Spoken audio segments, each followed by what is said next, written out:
Hello, everyone out there. Cindy Saddleman here with Game Show Gumbo. It's now time for part three. Did I say Game Show Gumbo? No, I meant Game Show Gumbo. Sorry, I've just been watching some old NFL highlights, listening to Greg Gumbel's commentary and all that good stuff. You know how it goes sometimes. But this is Game Show Gumbo, and this is part three of the Price is Right rankings, and we're gonna go to the next top 10. And this is a big time in the Price is Right because now we're entering 1970. We've entered 1975. Now we're gonna finish up 1975 and continue on to 1976. So the show has expanded to a full hour at this point, which means they have to debut more pricing games. Now, a couple have already been retired, so around the time period that we stopped, they had about 17 games still in the rotation. Now, we get to see what else they add to the rotation as well. And we start out with a real heavy hitter, ladies and gentlemen, Golden Road. You know, the game that a very popular Price is Right fan group is named off of? You know, that one? Sorry, bad memories of the past. But anyway, the pricing game itself is very, very original for its time. And it was also the biggest game they had because it was the first game to regularly play for prices worth over $10,000. Now, for 1975, that's a pretty big deal. For Golden Road, you start with a grocery item that was in cents. Then you go up to a three-digit prize with a number blanked out. The what you have to guess for what you have to guess is what of the two numbers in the price of the grocery item goes in the price of the three-digit prize. Then you take the three. If you're right, you move on to a four-digit prize by using the numbers of the prize you just won. And then if you get the four-digit prize right, you move on to the big item, which was early days usually a $10,000 prize and then some. Nowadays, sometimes it balloons to over 60, 70, and in some cases over $100,000. It's a pretty big game, and you only see it like three, four times a year, if that, nowadays. But it was a little more often for 1975. I think you saw it played about once a month. Anyway, it's a classic. It's a, and I have no bad words to say about this. You'll see some of the elements of this game introduced into a later big game in triple play. So we'll talk more about later. Then we get to the next one that debuted before the switch over, and that is Poker Game. Now I'm using a later uh, screenshot here because of the Barker era on Pluto TV. They have a whole channel dedicated to The Price is Right. I think their current setup is like 82 to I think they're in mid 84 right now. And that just loops and loops, and it's really good watching. I do suggest you check it out. Now, Poker Game is played with four three-digit prizes. And here, you have to pick the two prizes that'll give you the best poker hand. Now, they don't work in straights, so the best is five of a kind, four of a kind, full house, three of a kind, two pair, and a pair. So let's just say you pick a television and it's worth $500. You get a pair of zeros and a five. So that means you got to find a price that has either two zeros or maybe three fives to get four of a kind. Or something that could get you a full house, and five is a zero, get you a full house. And if you have the better hand than the house, then you win. The thing about this game is that over the 32 years it was played, the look never got updated, and it was pretty antiquated when in 2007 you were still playing for four three-digit prizes. I mean, this is around the time I think Credit Card got retired, and games like this just didn't fit the it was just too antiquated for the show, in my opinion. It's a decent game, but there were a lot better out there. But I have to commend this one for its long standing. Now, our next game is a bit of an interesting one, and it is One Right Price. It debuted in the daytime rotation on September 11th, 1975, so that is one day before the official debut of Poker Game. Now, I say daytime debut of The Price is Right because a version of One Right Price was played during the first season of the nighttime Dennis James run of The Price is Right in syndication. It was weekly syndication at the time. There is a clip of this run. I think Wink Martindale's video YouTube has it, where you have three furs and one of them is worth $3,000. That was the original format of One Right Price. The daytime version scaled it down to just two prizes with one right price. It's a quickie game along the same lines as double prizes.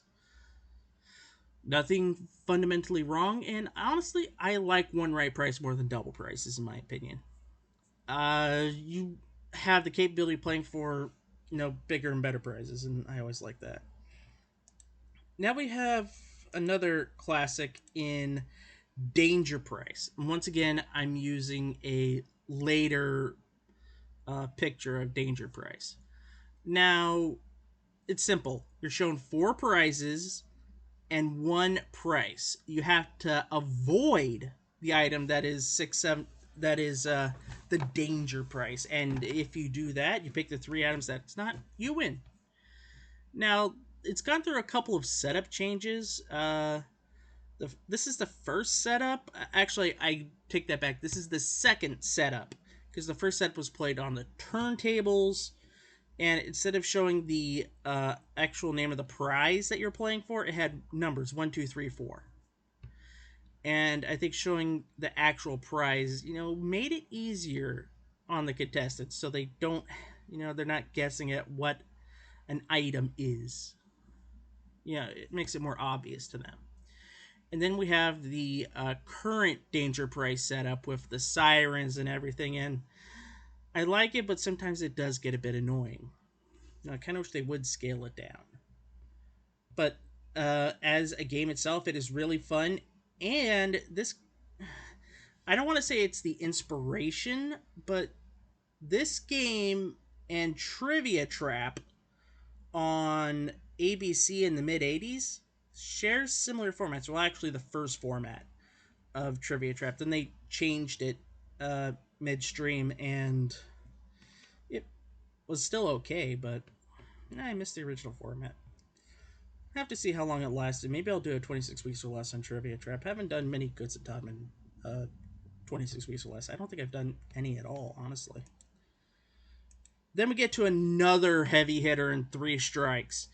Now, you don't see this game played too often because they always bring out this game for the big cars. 5-digit cars, like 30, 40, 50,000 cars. Mainly because this is hard. This is one of the hardest car games on The Price is Right. In the early days, you were shown 3 chips that were strikes and the 4 digits in the price of the car. You pulled out a number or a strike. If it's a strike, it's 1 strike, 3 strikes, you're out. But if you pull out a number, you have to place it in the price of the car. If you're right, the number gets permanently taken out of the bag and into the price. If it's wrong, it goes back into the bag. You keep on going until you you fill out the price of the car or you strike out. Very difficult game this is. And I really enjoy it, but there is a big problem with this game, and that it is too luck based. I mean, it is conceivable that you can strike out and not pick one number whatsoever. I think this game can be tweaked a little bit to make it more fair. They did that, actually. They only had 1 strike put in the bag, but they redid 3 strikes in the bag with the Drew Carey era. And nowadays, they fixed it. They didn't fix it, but they updated the game where you actually pull out baseballs. That is a big problem especially with how they look. And it caused some cheating to happen, and I don't think that went over too well. I don't know if Three Strikes is retired or not, but if anybody out there can let me know of when Three Strikes was last played, please let me know. Now, another 1976 game which I kind of like is Hurdles, which debuted a week later. Now, in this game, you're shown a grocery item with a base price, we'll say 75 cents, done by the hurdler, whose look will become the inspiration for cliffhangers, which we'll talk about next, because that debuted next. In this game, then you're shown two other grocery items, and you have to pick the item that is less than your item. If it's right, you move on. However, if it's wrong, you crash and the game is over. You do this 3 times, and if you can get to the finish line, you win. If you don't, you lose.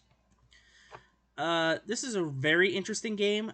The big hiccup with this game is that the mechanics for this game rarely worked, and it was just prone to breaking down, and, well, not it led to a lot of technical wins, so to speak, because the hurdler did cross, even though the hurdle itself didn't go up and stop the progress. So that's why it was retired in 1983.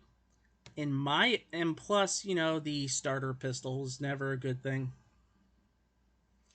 In my opinion, this is a game that could be brought back with new technology. Maybe have the contestants just blow a starter whistle, and you're good to go there. And you could do like a cartoon animation, and then behind the scenes, you could have your somebody backstage, the programmers, input stuff to kind of like what they do with card game nowadays. You could do something like that and be quite fun. And now we get to, of course, the Yodely Guy game here in Cliffhangers.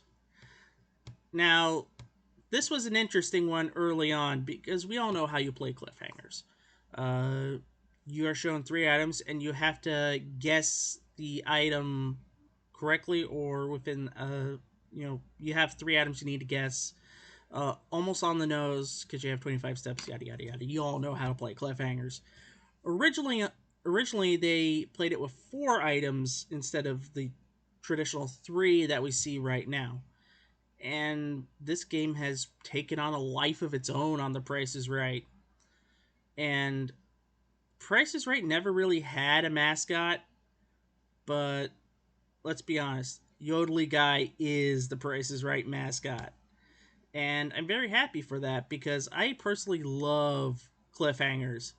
I mean, I think I came up with the term, or somebody else did, but I think I came up with the term Yodely Guy suicide for just completely tanking the first item. Like you're well over by $25. And yeah. So I really enjoy Cliffhangers. I think it's an upper echelon game. And I'm glad that it is kind of one of those staple games on The Price is Right. Then we get to April 27th, 1976, and we have Safecrackers.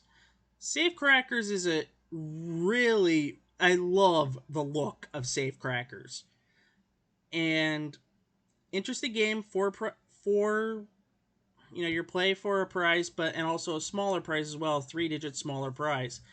And it is up to you to figure out the combination of the safe, which is also the price of the 3-digit item. And use each number only once. And if you figure out the code, or the combination to the safe, I should say, you win both prizes. I love originally that it was done with the Pink Panther theme. Then in the Tom Kennedy version, they didn't do Pink Panther, but they had a different cue. And then there's a Safecrackers queue that we know and love nowadays. It's a classic. I love it, and I'm glad it's still around. Then we take a inspiration from a Heater Quigley game of High Rollers and have the dice game. Played June 2nd, 1976, where it made its big debut.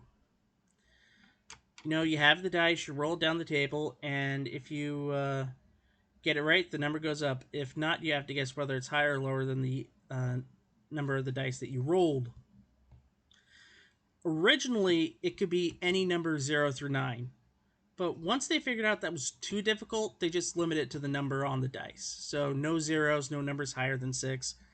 That made the game a whole lot fairer, made it a lot more fun to play.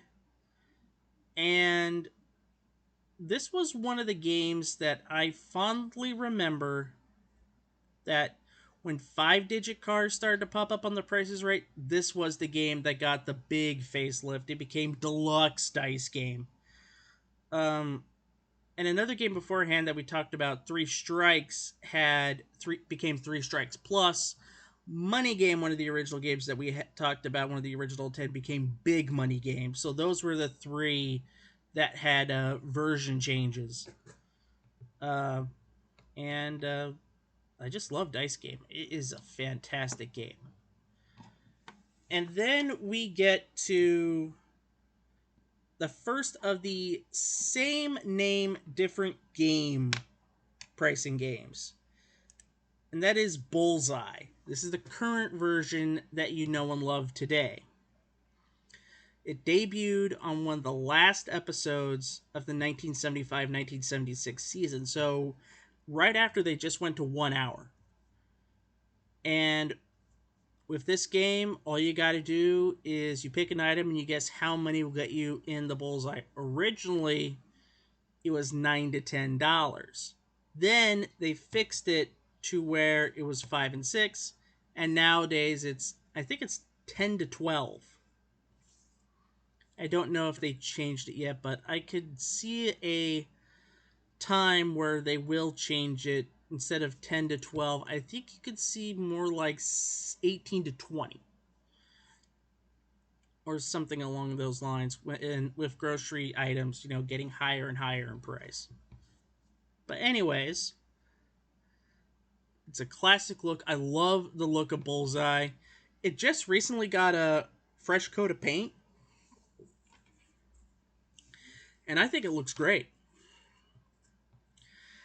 A interesting logo with you have the actual arrows, and instead of covers for Bullseye or cards that you pull to find the hidden Bullseye, it is now uh, mini screens that are messed around with to find the hidden Bullseye. So, I really enjoy that. Now we get to the rankings, and we're starting at the bottom like we do. The bottom two did not change. Actually, the bottom 5 did not change. Well, actually, the bottom 6 did not change. Double digits is still the worst. A Bullseye, the original one, was bad. Mystery Price was just too confusing. 5 price tags. I admit I'm getting a little bit of blowback on that because I said it's one of the games you can play perfectly and still lose. It's not technically true. That'll be Joker later on. Double prices, give or keep. I put one right price at number 24. It's just one of those mediocre games, quick games, inoffensive, along that good stuff. I got Poker Game at 23. I guess age didn't help out that game at all. Grocery Game number 22. Hurdles, interesting concept, but honestly, the technical issues with that game kind of prevented it from having a nice long run. Number 20 is Bullseye 76. 19, Safecrackers. Three Strikes is 18 because even though I love the high value of the cars, it is a game that is too luck based for my tastes. Then you have Danger Price at 17, High Low at 16, Lucky 7 at 15, Most Expensive 14, Shell Game 13, Range Game 12, Bonus Game 11, and we had some heavy hitters, and they're right near the top. Card Game at 10, 10 Chances 9. I did switch up some positions here prior to the last one. Race Game 8, Any Number 7. Dice Game, I put number 6 right behind Money Game. That was a tough one. That could have gone either way. Money Game 5, Temptation 4, and we have a new top 3. Clock Game is down to number 3, Cliffhangers 2, and Golden Road at 1. I just think those two games are just ace pricing games. Well, that's going to do it for this edition of the Price is Right rankings. When we come back next, we take a look at 76 to 78. And yeah, this when we talk about failed pricing games, 78 is immediately what we're talking about. And we got 3 infamous ones that we'll be talking about when we come back next month to do this. Well, I just want to let everybody know that thank you for watching. If you like what you see, comment on this video. Tell me what you think about these 10 pricing games. Also, give a thumbs up, like the video, subscribe to us here. And if you want videos a day before they go public on YouTube, become a Patreon backer at patreon.com/GameShowGumbo. I am Cindy Seidelman, and I will see you next time. Until then, help control the pet population. Have your pet spayed or neutered. Bye, everyone.